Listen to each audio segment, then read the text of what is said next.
तो नमस्कार प्यारे साथियों, स्वागत करता हूं आप सभी का अपने प्यारे से यूट्यूब चैनल पावर ऑफ ज्ञान क्लासेस का आज के इस बेहतरीन सी क्लास में।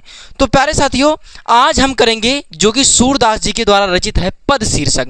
प्यारे साथियों, मैं आपको बता देना चाहता हूं, इसके पहले हमने सूरदास जी का जीवन परिचय एकदम बहुत ही अच्छी तरीके से प्यारे साथियों हमने कर लिया है। अगर आपने वो सूरदास जी का जीवन परिचय नहीं किया है तो जाकर के प्लेलिस्ट में वीडियो प्रॉपर तरीके से पीडीएफ के साथ प्यारे साथियों पढ़ी है। पीडीएफ हमारा प्यारे साथियों यूट्यूब पर भी मिल जाएगा और टेलीग्राम पर भी मिल जाएगा। टेलीग्राम का लिंक प्यारे साथियों वीडियो के डिस्क्रिप्शन बॉक्स में दे दिया जाएगा।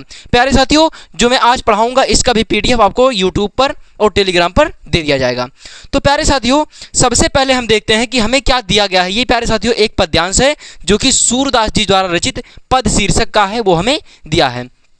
प्यारे साथियों, हमारे पेपर में जब आएगा या तो प्यारे साथियों 2-4 लाइन जो है रेखांकित रहेगा या प्यारे साथियों ऐसे दे देगा। अगर रेखांकित नहीं रहेगा तो प्यारे साथियों पूरे का लिखना पड़ेगा। मतलब इस जो पद्यांश है प्यारे साथियों, इसका पूरा अगर रेखांकित रहेगा तो हमें पूरा करना पड़ेगा।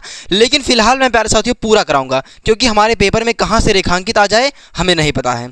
तो देखिए प्यारे साथियों क्या दिया है, चरण कमल बंदो हरिराई, चरण कमल बंदो हरिराई, जाकी कृपा पंगु गिर लांघे, अंधे को सब कुछ दर्शाई। उसके बाद क्या है, बहिर सुने गूंग पुनि बोले, रंग चले सिर छत्र धराई, सूर स्वामी करुणामय, बार बार बंदो तिह पाई। तो प्यारे साथियों ये सूरदास जी द्वारा रचित है। सबसे पहले हमारे पेपर में प्रश्न क्या आता है इससे प्यारे साथियों, हमारे पेपर में आता है संदर्भ। संदर्भ प्यारे साथियों इसका हमें क्या लिखना है, संदर्भ लिखना पड़ता है। उसके बाद आता है प्यारे साथियों व्याख्या।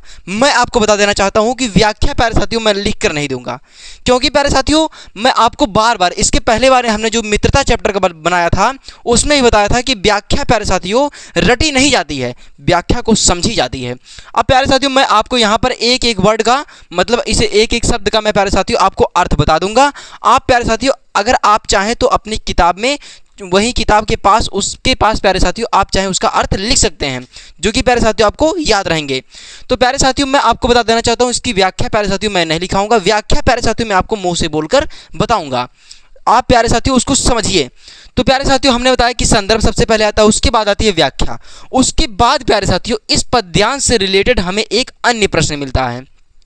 क्या मिलता है, एक अन्य प्रश्न प्यारे साथियों हमें मिलता है जो कि उसी पद्यांश से रिलेटेड रहता है, जो कि प्यारे साथियों इसमें देखिए पूछा गया है प्रस्तुत पद्यांश में कौन सा अलंकार है। तो प्यारे साथियों उसमें कौन सा अलंकार है हमें उसको बताना पड़ता है। तो आई होप कि इतनी बात क्लियर हो गई। हमने आपको बता दिया कि पद्यांश से रिलेटेड कौन कौन से प्रश्न हमारे पेपर में आते हैं। तो प्यारे साथियों अब बात आती है इसकी, हम व्याख्या देखते हैं। तो व्याख्या क्या है, चरण कमल बंदो हरिराई। तो प्रस्तुत पद्यांश में सूरदास जी कहते हैं कि ऐसे कोमल कमल चरणों की मैं क्या है, कोमल कमल रूपी चरणों की मैं वंदना करता हूं। मतलब यहां पर क्या है, चरण कमल बंदो हरिराई मतलब क्या है, ऐसे कोमल कमल कमल रूपी चरणों की मैं क्या करता हूं, चरणों की वंदना करता हूं। वंदना क्या है, उसके बाद क्या है, जाकी कृपा गिर लांघे, जिनकी कृपा से, गिरी मतलब पंगु मतलब होता है लंगड़ा, गिरी मतलब होता है पर्वत, लांघे मतलब लांघ जाता है। यानी ऐसे कोमल कमल रूपी चरणों की मैं वंदना करता हूं जिनकी कृपा से लंगड़ा व्यक्ति पर्वत को लांघ जाता है।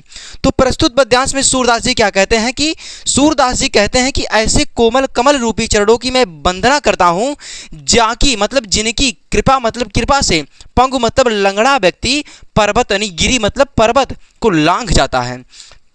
तो सूरदास जी कहते हैं कि ऐसे कोमल कमल रूपी चरणों की मैं वंदना करता हूं जिनकी कृपा से लंगड़ा व्यक्ति पर्वत को लांघ जाता है। उसके आगे क्या है, अंधे को सब कुछ दर्शाई। अंधे मतलब अंधा आप जानते हैं, को मतलब सब कुछ मतलब एकदम सभी चीज़ें। उसके बाद क्या है, कछु मतलब यहाँ पर क्या है, अंधे को सब कुछ मतलब सभी चीज़ें, दर्शाई मतलब दिखाई देने लगता है। तो क्या है, जिनकी कृपा से अंधे व्यक्ति को सब कुछ दिखाई देने लगता है। तो सूरदास जी कहते हैं कि ऐसे कोमल कमल रूपी चरणों की मैं बार बार वंदना करता हूँ जिनकी कृपा से लंगड़ा व्यक्ति पर्वत को लांघ जाता है और अंधे व्यक्ति को सब कुछ दिखाई देने लगता है। उसके आगे क्या है, बहिर सुने मतलब बहरे व्यक्ति को सुनाई देने लगता है, गूंग पुनि बोले यानी गूंगा व्यक्ति सुस्पष्ट बोलने लगता है। यहाँ पर क्या है, गूंग मतलब गूंगा, पुनि मतलब बोले मतलब बोलने लगता है, रंग चले सिर छत्र धराई यानी गरीब व्यक्ति जो होता है वो राजा बनकर अपने सिर पर राज छत्र का मुकुट क्या करता है, धारण करता है।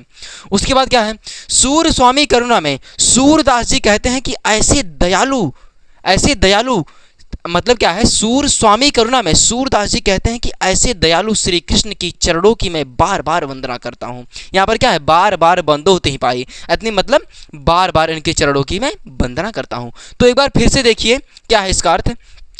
प्रस्तुत पद्यांश में सूरदास जी कहते हैं कि मैं ऐसे कोमल कमल रूपी चरणों की मैं वंदना करता हूं जिनकी कृपा से लंगड़ा व्यक्ति पर्वत को लांघ जाता है, अंधे व्यक्ति को सब कुछ दिखाई देने लगता है, बहरा व्यक्ति क्या होता है, सुनने लगता है, और गूंगा व्यक्ति बोलने लगता है।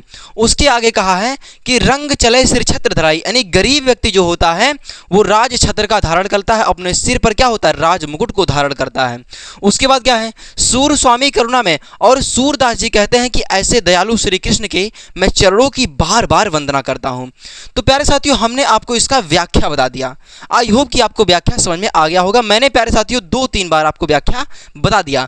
आप प्यारे साथियों जब आपको इसको 2-3 बार पढ़ेंगे प्यारे साथियों, आपको व्याख्या अपने आप याद हो जाएगी। आप मेरे ऊपर बस विश्वास रखिए, व्याख्या प्यारे साथियों याद कराने की मेरी जिम्मेदारी है। तो देखिए संदर्भ क्या है प्यारे साथियों, संदर्भ प्यारे साथियों लिखने का एकदम सटीक तरीका मैं आपको बता रहा हूं, जो कि प्यारे साथियों पेपर के लिए बहुत ही ज़्यादा इंपॉर्टेंट है। जो मैं प्यारे साथियों बता रहा हूं इसका व्याख्या आता है, संदर्भ आता है, और एक अन्य प्रश्न हमारे पेपर में आते हैं प्यारे साथियों। मैं पेपर की दृष्टि से यह सब चीज़ें करा रहा हूँ। तो देखिए संदर्भ क्या है, तो कैसे लिखा जाता है संदर्भ, लिखने का तरीका देखिए। तो क्या है, प्रस्तुत पद्यांश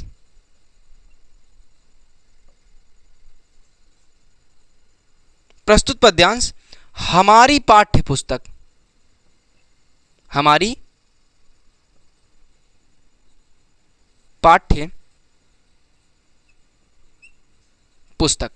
अब प्यारे साथियों देखिए हमने इतना लिखा कि प्रस्तुत पद्यांश हमारी पाठ्य पुस्तक। अब प्यारे साथियों मेन पॉइंट का आती है हिंदी।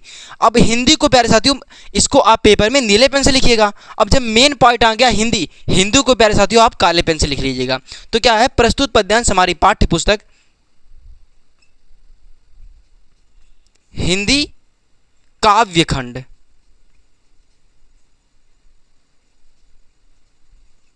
हिंदी काव्यखंड के पद शीर्षक से लिया गया है। हिंदी काव्यखंड के पद शीर्षक से लिया गया है। यहां पर प्यारे साथियों जो पद है, क्योंकि इस प्यारे साथियों यहां पर क्या है, ये पद का शीर्षक है, तो पद भी प्यारे साथियों क्या है, इंपॉर्टेंट है। इसको भी आप काले पेन से लिखिएगा। वहां पर पद शीर्षक से लिया गया है। पद, इसको प्यारे साथियों आप कॉमा में, इन्वर्टर कॉमा में बंद कर दीजिएगा। पद शीर्षक से लिया गया है। पद शीर्षक लिया गया है। अब हमने इतना लिखा कि प्रस्तुत पद्यांश हमारी पाठ्य पुस्तक हिंदी काव्यखंड के पद शीर्षक से लिया गया है, जिसके रचनाकार कौन है, सूरदास जी हैं।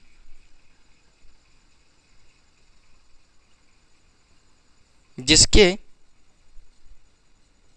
रचनाकार सूरदास जी हैं।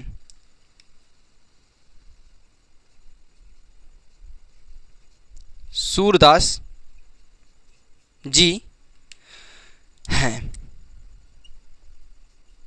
तो हमने प्यारे साथियों आपको इसको पहले व्याख्या बताया। तो प्यारे साथियों सबसे पहले जो हमारे इस पद्यांश से रिलेटेड प्यारे साथियों प्रश्न बनता है, तो क्या बनता है, संदर्भ। तो संदर्भ प्यारे साथियों हमने लिख दिया। हमने क्या लिखा, संदर्भ प्रस्तुत पद्यांश हमारी पाठ्य पुस्तक हिंदी काव्यखंड के पद शीर्षक से लिया गया है, जिसके रचनाकार सूरदास जी लगते हैं। बेसिकली प्यारे साथियों संदर्भ में होता है क्या है, हिंदी काव्यखंड से लिया गया है, पद शीर्षक है, और जिसके रचनाकार सूरदास जी हैं।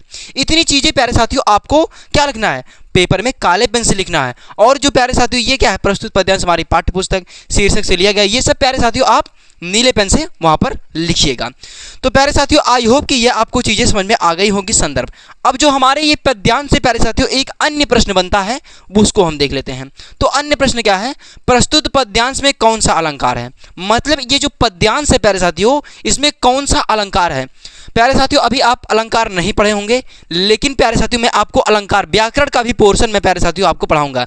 लेकिन यहां पर मैं जो अलंकार बता रहा हूं उसको देख लीजिएगा। तो क्या है, प्रस्तुत पद्यांश में कौन सा अलंकार है। अब प्यारे साथियों देखिए, सूरदास और स्वामी में, यहां पर देखिए मैं लिख देता हूं,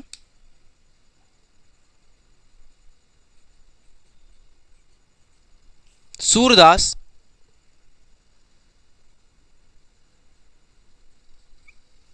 सूरदास और स्वामी में, सूरदास और स्वामी में प्यारे साथियों कौन सा अलंकार है? सूरदास स्वामी में सा वर्ण की पुनरावृत्ति हो रही। देखिए यहाँ पर सा है और यहाँ पर भी आधा सा है।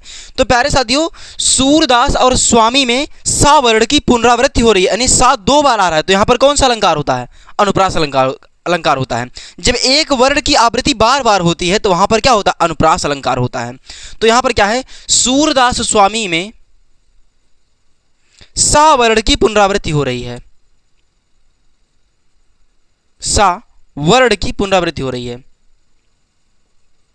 वर्ण की पुनरावृत्ति हो रही है, पुनरावृत्ति हो रही है। इसलिए इसमें एक अलंकार कौन सा होगा? तो इस पद्यांश में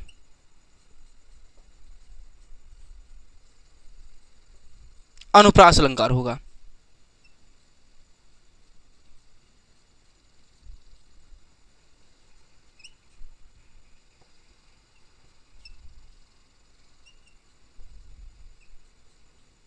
तो हमने क्या देखा प्यारे साथियों? हमने सबसे पहले इस गद्यांश में, इस पद्यांश का प्यारे साथियों हमने देखा व्याख्या। उसके बाद प्यारे साथियों हमने संदर्भ आपको बताया कि प्रस्तुत पद्यांश हमारी पाठ्य पुस्तक हिंदी काव्यखंड के पद शीर्षक से लिया गया है, जिसके रचनाकार सूरदास जी हैं। उसके बाद इस पद्यांश से प्यारे साथियों जो एक अन्य प्रश्न बनता है, क्या है? इसमें प्रस्तुत पद्यांश में कौन सा अलंकार है? तो प्यारे साथियों सूरदास और स्वामी में सा वर्ण की पुनरावृत्ति हो रही है, तो इस पद्यांश में प्यारे साथियों अनुप्रास अलंकार होगा। आई होप कि प्यारे साथियों ये पद्यांश आपको बहुत अच्छी तरीके से समझ में आ गया होगा। ये प्यारे साथियों हमारे पेपर में बहुत बार पूछा गया है, क्योंकि ये प्यारे साथियों बहुत ज़्यादा इंपॉर्टेंट है। ये प्यारे साथियों 2023 में, 2018 में, 2017 में प्यारे साथियों ये पूछा गया है। तो प्यारे साथियों इसको आप याद कर लीजिएगा। हमने आपको पेपर के लिए, पेपर की हर एक दृष्टि से जो जो पूछा जाता है प्यारे साथियों वो हमने आपको बता दिया। तो प्यारे साथियों ये हमने पहला पद्यांश देख लिया। अब हम देखते हैं दूसरा पद्यांश क्या है। तो प्यारे साथियों दूसरा पद्यांश हम देखते हैं। दूसरा पद्यांश क्या है? देखिए कहा है कि ऊधो मोहि ब्रज बिसरावत नाही, ऊधो मोहि ब्रज बिसरावत नाही, वृंदावन गोकुल बन उपवन सघन कुंज की छाया, प्रातः समय माता जसुमति अरुनंद देख सुख पावत, माखन रोटी दही सजावे अति हित साख खवावत, गोपी ग्वाल बाल संखेलत सब दिन हसत रिसावत। सूरदास धनि धनि ब्रज वासी, क्या है? सूरदास धनि धनि ब्रजवासी, जिन्हों हित जातु तात। देखिए तो प्यारे साथियों इसका क्या है, हम सबसे पहले देखते हैं इसका क्या है, व्याख्या क्या है प्यारे साथियों। तो देखिए तो क्या कहा है, हम आपको संदर्भ अभी दिखाएंगे और प्यारे साथियों इससे जो रिलेटेड हमारे पेपर में प्रश्न बनते हैं उसको भी हम बताएंगे। तो सबसे पहले हम व्याख्या के बारे में बात करते हैं। देखिए ऊधो मोहि ब्रज बिसरावत नाही, प्रस्तुत पद्यांश में श्री कृष्ण जी ऊधो से कहते हैं। तो प्यारे साथियों इतना आपको आगे से लिखना पड़ेगा। तो क्या है, प्रस्तुत पद्यांश में श्री कृष्ण जी ऊधो से कहते हैं कि हे ऊधो मुझे वृंदावन भूलता नहीं है। क्या है? ऊधो मोहि ब्रज बिसरावत नाही, हे ऊधो मुझे वृंदावन भूलता नहीं है। मतलब ये इसमें क्या है, ऊधो मोहि मतलब मुझे, ब्रज मतलब वृंदावन, बिसरावत मतलब भूलता, ना ही मतलब नहीं, कि हे ऊधो मुझे वृंदावन भूलता नहीं है। कौन कह रहे हैं? श्री कृष्ण जी कह रहे हैं। तो क्या कह रहे हैं? वृंदावन गोकुल बन उपवन सघन कुंज की छाया, वृंदावन का जो गोकुल है, वहाँ का जो वन और उपवन है, और वहाँ की जो सघन मतलब गझिन मतलब सघन कुंजों की जो छाया है, मतलब घनी कुंजों की जो छाया है, वह मुझे रह रहकर स्मरण आता है। देखिए प्यारे साथियों वृंदावन का गोकुल वन और वहाँ का जो उपवन है और वहाँ का जो घनी कुंजों की छाया है वह मुझे रह रहकर स्मरण आता है। उसके बाद क्या कह रहे हैं श्री कृष्ण? प्रातः समय माता जसुमति अरुनंद देख सुख पावत, मतलब प्रातः समय माता जसोदा और नंद बाबा, यानी प्रातः समय मतलब माता जी, जसमत मतलब जसोदा मैया, मतलब प्रातः समय माता जसोदा और नंद बाबा मुझे देखकर बहुत ही प्रसन्न हुआ करते थे। मतलब क्या है इसमें कि इसमें श्री कृष्ण जी कह रहे हैं कि सुबह के समय यानी प्रातः के समय माता जसोदा और नंद बाबा मुझे देखकर बहुत ही प्रसन्न हुआ करते थे। माखन रोटी दही सजावे अति हित साख खवावत, माखन और रोटी दही सजा सजा करके माता यशोदा जी मुझे बहुत ही प्रेम के साथ खिलाया करती थी। इसमें श्री कृष्ण जी कह रहे हैं कि इसमें क्या है, माखन और रोटी दही सजा करके माता यशोदा जी मुझे बहुत ही प्रेम के साथ खिलाया करती थी। माता यशोदा जी क्या करती थी, बहुत ही प्रेम के साथ खिलाया करती थी। उसके बाद क्या है, गोपी ग्वाल बाल संखेलत सब दिन हंसत रिसात। मतलब इसमें क्या है, गोपियों यानी श्री कृष्ण जी कह रहे हैं कि गोपियों और ग्वाल बालों के संग खेलते खेलते सारा दिन कब बीत जाता था पता ही नहीं चलता था। देखिए क्या है इसमें, गोपी मतलब गोपी, ग्वाल मतलब ग्वाल बाल, संग मतलब साथ, खेलते मतलब खेलते, सब मतलब सब दिन, दिन मतलब हंसत मतलब हंसते हंसते, रिसा मतलब सिरात मतलब बीत जाता था। सिरात मतलब प्यारे साथियों क्या होता है, सिरात मतलब बीत जाना। मतलब क्या है इसमें कि गोपियों और ग्वाल बालों के संग खेलते खेलते सारा दिन कब बीत जाता था पता ही नहीं चलता था। उसके बाद क्या है, सूरदास धन धन ब्रजवासी जिन्हों हित जदुतात। यहाँ पर प्यारे साथियों बहुत ऊंची लाइन लिखी है, देखिएगा क्या है, सूरदास जी कहते हैं कि धन्य है वो ब्रज के निवासी जिनकी चिंता स्वयं श्री कृष्ण करते हैं। यहाँ पर क्या है, सूर धन धनी मतलब धन्य है, ब्रज निवासी यानी ब्रज में निवास करने वाले, जिन्हों मतलब जिनकी, हित मतलब हित की चिंता, जात मतलब श्री कृष्ण, इसमें क्या है, जदुतात मतलब श्री कृष्ण करते हैं। कहते हैं कि सूरदास जी कहते हैं कि धन्य है वो ब्रज के निवासी, ब्रज में रहने वाले जिनकी चिंता स्वयं श्री कृष्ण कर रहे हैं, स्वयं साक्षात भगवान कर रहे हैं जिनकी चिंता। तो आई होप कि प्यारे साथियों ये आपको पद्यांश की जो व्याख्या है आपको समझ में आ गई होगी। एक बार मैं आपको फिर से बताता हूं। देखिए प्रस्तुत पद्यांश में उद्धव जी से श्री कृष्ण जी कहते हैं कि हे उद्धव मुझे वृंदावन भूलता नहीं है। वृंदावन का जो सघन कुंज की छाया मतलब वहाँ का गोकुल वन और उपवन और वहाँ की जो घनी वृक्षों की छाया है, कुंजों की छाया है, वह मुझे रह रहकर स्मरण आता है। उसके बाद क्या है, प्रातः समय, यहाँ पर क्या है, प्रातः समय माता यशोदा और नंद बाबा मुझे देखकर बहुत ही प्रसन्न हुआ करते थे। माता यशोदा माखन और रोटी दही सजा करके मुझे बहुत ही प्रेम के साथ खिलाया करती थी। और उसमें क्या है, गोपियों और ग्वाल बालों के संग खेलते खेलते सारा दिन कब बीत जाता था पता ही नहीं चलता था। सूरदास जी कहते हैं कि धन्य है वो ब्रज के निवासी जिनकी चिंता स्वयं श्री कृष्ण करते हैं। जितनी बात मैंने मुख से बोला अगर आप उतना पेपर में लिख कर चले जाते हैं तो प्यारे साथियों आपका नंबर कोई काट नहीं सकता। लेकिन प्यारे साथियों आप हर एक चीज़ों को रिलेट करके पढ़िए। आप हर एक चीज़ का मैंने आपको अर्थ बता दिया, हर एक शब्द का आप उसको प्यारे साथियों पढ़िए। आप ही जब वीडियो आप प्यारे साथियों देख रहे हैं उसके बाद प्यारे साथियों इसको एक बार पढ़िएगा। आपको प्यारे साथियों मैंने जो अर्थ बताया भी को उसको रिलेट करिएगा प्यारे साथियों, आपको समझ में आएगा। तो प्यारे साथियों इसका संदर्भ क्या है, संदर्भ प्यारे साथियों जो मैंने अभी संदर्भ आपको बताया वही क्या होगा, पूर्वत होगा। पूर्वत जो हमने आपको अभी बताया प्यारे साथियों वही संदर्भ यहाँ पर लिखना, क्योंकि प्यारे साथियों एक ही शीर्षक से लिया गया, पद शीर्षक से। तो यहाँ पर अन्य प्रश्न जो प्यारे साथियों बनता है इससे, इस पद्यांश से रिलेटेड अन्य प्रश्न जो बनता है वो क्या है। देखिए श्री कृष्ण किसके ध्यान में खो गए हैं। यहाँ पर प्यारे साथियों समझने वाली बात है, श्री कृष्ण किसके ध्यान में खो गए हैं। पढ़िए, वृंदावन गोकुल वन उपवन सघन कुंज की छाया, प्रातः समय माता जसुमत अरुनंद देख हित सुख पावत, माखन रोटी दही सजावे अतहित साखियावत। ये श्री कृष्ण किसकी बातें कर रहे हैं, किसके ध्यान में खो गए हैं। श्री कृष्ण वृंदावन और ब्रजवासियों के ध्यान में खो गए हैं। या प्यारे साथियों आप ऐसे लिख सकते हैं, श्री कृष्ण ब्रजवासियों के ध्यान में खो गए हैं। यहाँ पर इसका आंसर क्या होगा, श्री कृष्ण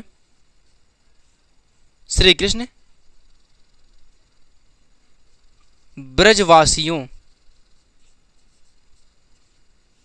श्री कृष्ण ब्रजवासियों के ध्यान में खो गए हैं। यहाँ पर क्योंकि क्वेश्चन पूछा है कि श्री कृष्ण किसके ध्यान में खो गए हैं, तो श्री कृष्ण ब्रजवासियों के ध्यान में खो गए हैं। मतलब श्री कृष्ण जी जो हैं वो ब्रजवासियों की चिंता करते हैं। यहाँ पर क्योंकि लिखा है सूर धनी धनी ब्रजवासी जिन्हों हितु जदुतात, मतलब कि धन्य है वो ब्रज के निवासी जिनकी चिंता स्वयं श्री कृष्ण करते हैं। तो आई होप कि प्यारे साथियों ये आपको संदर्भ और एक अन्य प्रश्न जो इससे बनता है और हमने आपको बताया पद्यांश का जो व्याख्या आपको बहुत अच्छी तरीके से समझ में आ गया होगा। ये हमारा था दूसरा पद्यांश। अब हम बात करते हैं तीसरे पद्यांश के बारे में। तो प्यारे साथियों अब हम देखते हैं तीसरा पद्यांश हमें क्या दिया है। तीसरा पद्यांश जो कि प्यारे साथियों देखिए हमारे पेपर में बहुत बार पूछा, देखिए 17 में, 2017 में, 18 में, 19 में, 21 में, 22 में और 23 में और 25 में, इतनी बार प्यारे साथियों हमारे पेपर में पूछा गया है।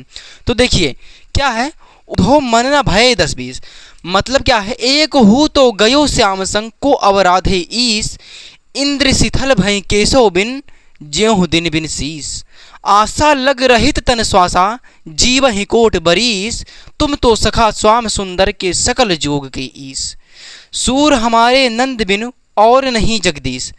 तो इसकी हम प्यारे साथियों व्याख्या देखते हैं कि क्या व्याख्या होगी। देखिए ऊधो मन न भय 10-20, जो गोपियां हैं प्यारे साथियों वो ऊधो से कह रहे हैं कि हे ऊधो हमारे जो मन है 10-20 नहीं है। यहाँ पर क्या है, ऊधो मन न भय 10-20, जो गोपियां हैं वो ऊधो से कह रही हैं कि हे ऊधो हमारे जो मन है वो 10-20 नहीं है। उसके बाद क्या है, एक हूँ तो गयो श्याम संग, हमारे पास एक ही मन है जो श्री कृष्ण के प्रति समर्पित हो गया है या श्री कृष्ण के साथ चला गया है।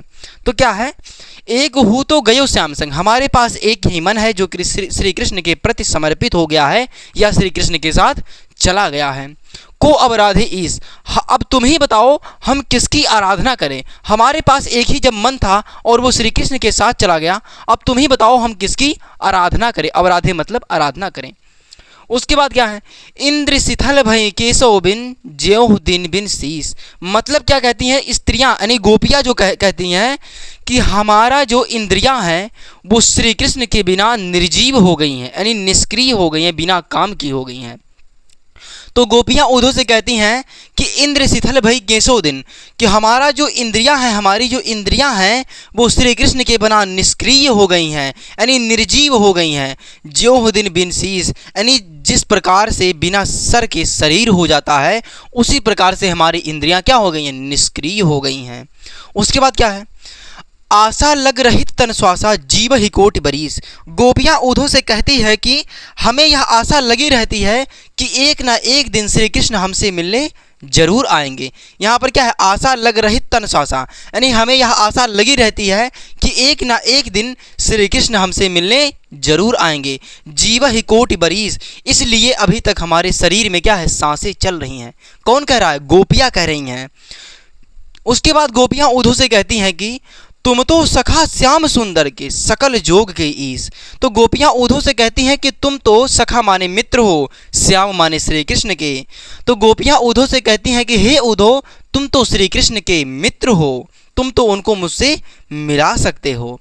तो गोपियाँ ऊधो से क्या कहती हैं कि हे ऊधो तुम तो श्री कृष्ण के मित्र हो और तुम उनको मुझसे मिला सकते हो।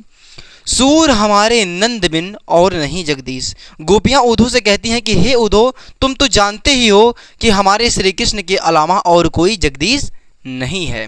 तो आई होप कि प्यारे साथियों इसकी व्याख्या आपको समझ में आ गई होगी। तो अब बात आती है संदर्भ की। संदर्भ प्यारे साथियों क्योंकि पद शीर्षक है तो संदर्भ क्या होगा, पूर्वत होगा, पूर्वत।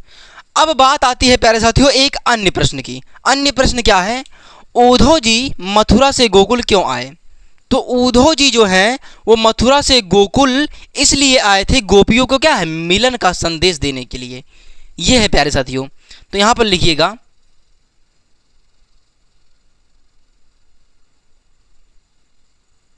ऊधो जी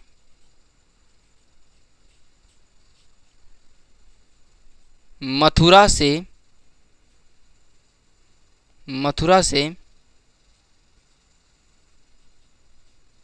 गोकुल गोपियों को मिलन का संदेश देने के लिए आए। गोकुल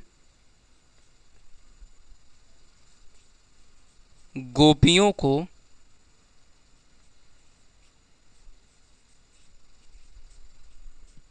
मिलन का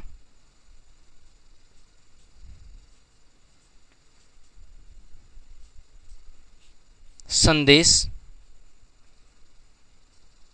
देने के लिए आए।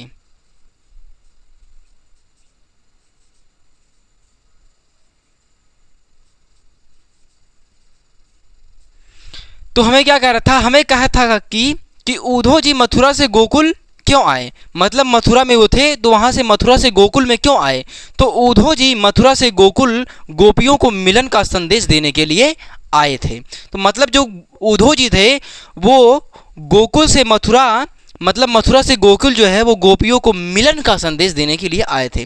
तो एक बार फिर से इसकी व्याख्या प्यारे साथियों देखिए क्या है, उद्धव मन न भय 10-20।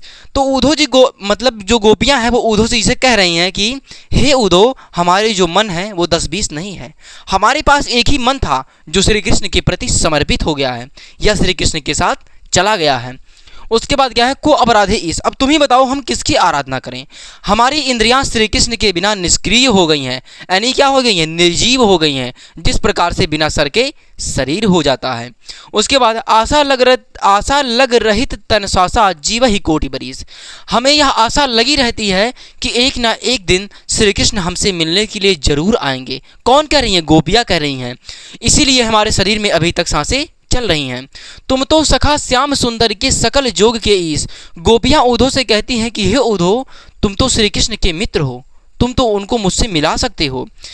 सूर हमारे नंद बिना और नहीं जगदीश, गोपियां उद्धव से कहती हैं कि हे उद्धव, तुम तो जानते ही हो, यहाँ पर क्या है, सूर हमारे नंद बिना और नहीं जगदीश। गोपियां उद्धव से कहती हैं कि हे उद्धव, तुम तो जानते हो कि हमारे श्री कृष्ण के अलावा और कोई जगदीश नहीं है। हमने संदर्भ देखा, संदर्भ क्योंकि हम उसी पद शीर्षक का कर रहे हैं तो संदर्भ पूर्वत होगा। उसके बाद अन्य प्रश्न, उद्धव जी मथुरा से गोकुल क्यों आए, तो उद्धव जी मथुरा से गोकुल गोपियों को मिलन का संदेश देने के लिए आए। तो आई होप कि ये पद्यांश प्यारे साथियों आपको समझ में आ गया होगा। अब हम बात करते हैं अगले पद्यांश के बारे में। तो अगला पद्यांश है प्यारे साथियों, देखिए, निर्गुण कौन है देश के वासी, मधुकर की समझाई सौहदे, बूझत साच न हासी, को है जनक कौन है जननी, को है नारी को है दासी, कौसे वरन बेस है कौसे, कि रस के अभिलाषी, पावे गे पुन कियो आपनो, जोरो करे गासी, सुनत मौन भय रहो बावरेव, सूर्य भयो मत नासी। तो प्यारे साथियों इसकी हम व्याख्या को देखते हैं। तो व्याख्या क्या है, निर्गुण कौन है देश के वासी, जो गोपियां हैं वो भौरे से, यानी यहाँ पर क्या है, मधुकर से पूछती हैं कि हे मधुकर, यह निराकार ब्रह्म जो है वो किस देश में रहने वाला है। निर्गुण मतलब निराकार, मतलब जिसका कोई आकार ना हो। तो क्या है कि हे मधुकर, यह निराकार जो ब्रह्म है वो किस देश में रहने वाला है, मतलब वह कहाँ का निवासी है। मधुकर की समझाई सौहदे, कि हे मधुकर, मैं तुमसे अपनी सौगंध देकर पूछती हूँ कि तुम मुझे यह बताओ, बूझत साच नगासी, तुम बताओ कि यह कहाँ पर रहने वाला है, मतलब मैं तुमसे कोई हंसी मजाक नहीं कर रही हूँ। यहाँ पर क्या है, मधुकर की समझाई सौदे, जो गोपियाँ हैं वो मधुकर से अपनी सौगंध देकर पूछती हैं कि मैं आपसे कोई हंसी मजाक नहीं कर रही हूँ, मैं आपसे सच में पूछ रही हूँ कि बताओ यह निर्गुण जो निराकार ब्रह्म है वो किस देश में रहने वाला है। उसके बाद क्या है, को है जनक कौन है जननी, इनकी जो क्या है माता कौन है, और इनके जनक माने पिता कौन है, जननी मतलब माता होती है, इनके पिता कौन है और इनकी माता कौन है, और इनकी नारी कौन है मतलब इनकी पत्नी कौन है, और इनकी दासी कौन है। मतलब क्या है, गोपियाँ जो हैं मधुकर से कहती हैं कि मैं तुमको अपनी सौगंध देकर पूछती हूँ, तुम बताओ, मैं तुमसे कोई हंसी मजाक नहीं कर रही हूँ, तुम बताओ कि यह निराकार मतलब जिसका कोई आकार नहीं है वह किस देश में रहने वाला है, और इसके पिता कौन है और इनकी माता कौन है, और यह इनकी क्या है पत्नी कौन है, और इनकी दासी कौन है। उसके बाद क्या है, कौसे बरन भेष है कौसे, मतलब इनकी जो वेशभूषा है वो कैसी है, कि रस के अभिलाषी, और यह किस रस में इच्छा रखने वाले हैं। मतलब कौसे बरन उनकी मतलब वेशभूषा कैसी है, और किस रस में अभिलाषी मतलब इच्छा रखने वाला है। उसके बाद क्या है, पावे पुण्य कियो आपनो, मतलब पावे गो पुण्य कियो आपने, मैं तुमसे सच सच पूछ रही हूँ, यदि आप मुझे सच सच नहीं बताते हैं तो आप अपने किए का फल स्वयं पाओगे। मतलब क्या है, अगर आप मेरे साथ जरा भी छल करेंगे बताने में तो आप अपने किए का फल जो है वो स्वयं पाओगे। यहाँ पर क्या है, जोरो करे गुगासी, मतलब आप हमारे साथ अगर छल करेंगे तो पावेगे पुण्य कियो आपने, मतलब तो आप अपने किए का जो फल है वो स्वयं पाएंगे। उसके बाद क्या है, सुनत मौन भय रहो बावरे, मतलब गोपियों की इस तरह से व्यंग्यात्मक बात सुनकर ज्ञानी ऊधों का क्या होता है, सारा विवेक ही नष्ट हो जाता है। यहाँ पर कहने का मतलब क्या है, यहाँ पर जो गोपियाँ हैं वहाँ पर क्या है, देखिए, सुनत मौन भय रहो बावरे सूर्य भयो मतनासी, गोपियों की इस तरह से व्यंग्यात्मक बात सुनकर ज्ञानी ऊधों का क्या होता है, सारा विवेक ही नष्ट हो जाता है। तो प्यारे साथियों, ये जो संदर्भ होगा वो संदर्भ हमारा जो होगा वो पूर्वत होगा, मतलब पहले वाला ही।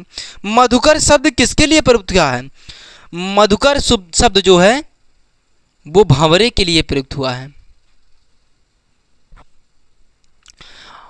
यहां पर क्या है, मधुकर शब्द जो है वो भंवरे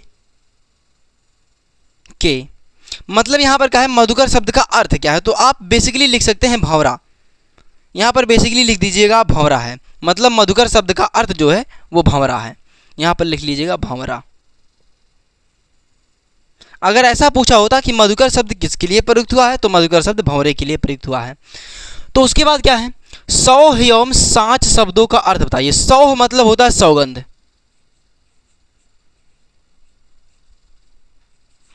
सौह मतलब प्यारे साथियों क्या होता है, सौगंध, और साच मतलब होता है सत्य। साच मतलब क्या होता है, सत्य।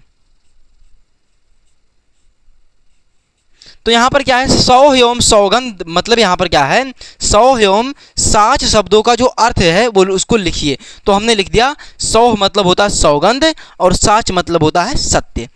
तो आई होप कि प्यारे साथियों ये आपको समझ में आ गया होगा। एक बार मैं फिर से रिवाइज करा देता हूं। देखिए, गोपियां जो है ऊधों से कहती हैं कि हे ऊधो, मैं तुमसे सच सच पूछ रही हूं, मैं तुमसे कोई हंसी मजाक नहीं कर रही हूं। तुम बताओ यह निराकार ब्रह्म किस देश में रहने वाला है, इसके पिता कौन है, इसकी माता कौन है, और इनकी पत्नी कौन है, और इनकी दासी कौन है, इनका वेशभूषा कैसा है, और यह किस रस में इच्छा रखने वाले हैं।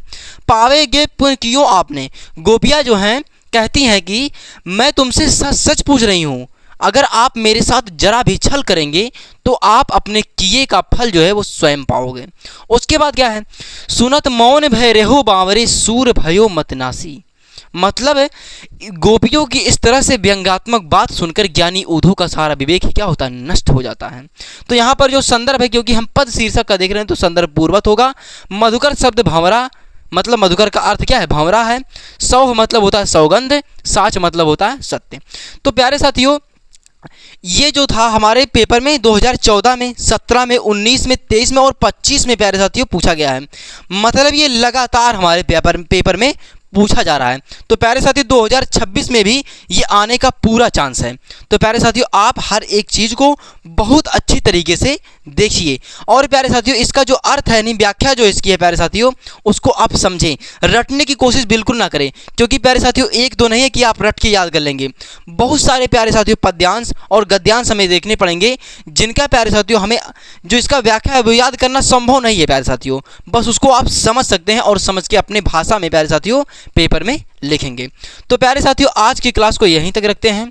अगर आपको वीडियो अच्छी लगी हो तो लाइक, सब्सक्राइब, कमेंट जरूर कीजिएगा, और अपने दोस्तों के साथ प्यारे साथियों शेयर भी जरूर कीजिएगा। Thank you.